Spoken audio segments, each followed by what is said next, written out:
लोकसभा चुनाव के बीच गुजरात में बीजेपी की पहली जीत दर्ज की गई है।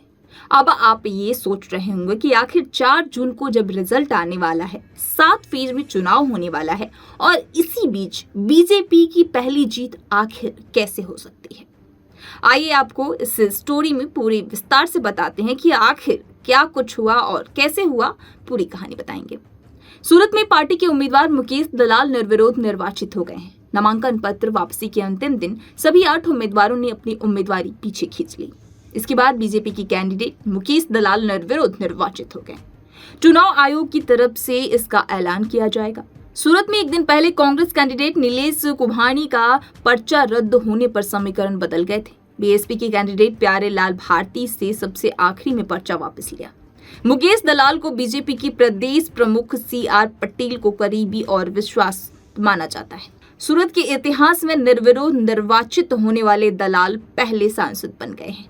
आइए आपको सुनाते हैं क्या कुछ कह रहे हैं मुकेश दलाल। विकास विकसित भारत के लिए मत मांग रहे थे। हम लोग नरेंद्र भाई मोदी साहब के काम पर मत मांग रहे थे। आज गुजरात में, सूरत में, देश में पहला कमल खिला है। मैं ये कमल आदरणीय प्रधानमंत्री और विश्व पुरुष श्री नरेंद्र भाई मोदी साहब के चरण कमलों में अर्पण करता हूँ।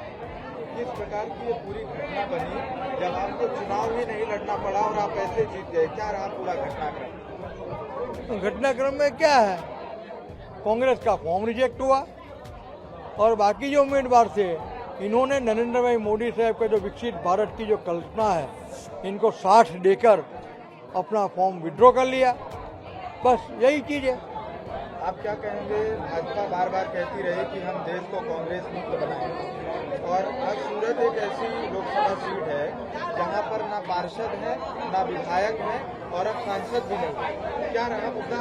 अब क्या इसकी शुरुआत जो हुई है पूरे देश में सफल रहेगा? भारतीय जनता पार्टी कांग्रेस को, देश को कांग्रेस मुक्त बनाना चाहती है और इनकी शुरुआत सूरत सिटी ने बहुत पहले कर दी थी। पार्षद 0, MLA 0, MP 0 और अब तो उम्मीदवार भी 0। इसी के साथ आपको बता दें कि सूरत लोकसभा सीट से चुनावी मैदान में सिर्फ मुकेश दलाल के रह जाने से वे निर्विरोध निर्वाचित हो गए हैं। चुनाव आयोग की तरफ से दलाल की जीत की औपचारिक घोषणा की जाएगी। अब गुजरात की 25 सीटों पर आगामी 7 मई को वोट डाले जाएंगे। कांग्रेस कैंडिडेट नीलेश कुभानी ने हाईकोर्ट का रुख किया है, लेकिन अभी तक कोई अपडेट सामने नहीं आया है। ऐसे में नामांकन पत्रों की वापसी का समय सीमा पूरा होने के बाद मुकेश दलाल विजयी हो जाएंगे। इसी के साथ अब कुछ जानकारियां और दे दें। लोकसभा में 1951 से लेकर अब तक 35 उम्मीदवार निर्विरोध चुने गए हैं। जी हां, भाजपा के मुकेश दलाल पिछले 12 साल में निर्विरोध लोकसभा चुनाव जीतने वाले पहले उम्मीदवार बन गए हैं। साथ ही भाजपा के पहले उम्मीदवार भी बन गए हैं। दलाल समेत 1951 से अब तक बिना किसी चुनावी लड़ाई के संसदीय चुनाव जीतने वालों की संख्या करीब 35 हो गई है। हाल ही में अरुणाचल प्रदेश में विधानसभा चुनावों में 10 भाजपा उम्मीदवार निर्विरोध जीते थे। समाजवादी पार्टी की डिंपल यादव ने 2012 में कन्नौज लोकसभा उपचुनाव निर्विरोध जीता था। संसदीय चुनाव में निर्विरोध जीत हासिल करने वाले अन्य प्रमुख नेताओं में VEV Chauhan, Farooq Abdullah, Harikrishna Mahtab, TT Krishnamachari, PM Saeed और SC जमीर शामिल हैं। बिना किसी मुकाबले के लोकसभा पहुंचने वालों में सबसे अधिक कांग्रेस के उम्मीदवार हैं। सिक्किम और श्रीनगर निर्वाचन क्षेत्रों में 2 बार ऐसे निर्विरोध चुनाव हुए हैं। डिंपल समेत 9 उम्मीदवार उपचुनाव में निर्विरोध जीतकर लोकसभा पहुंचे।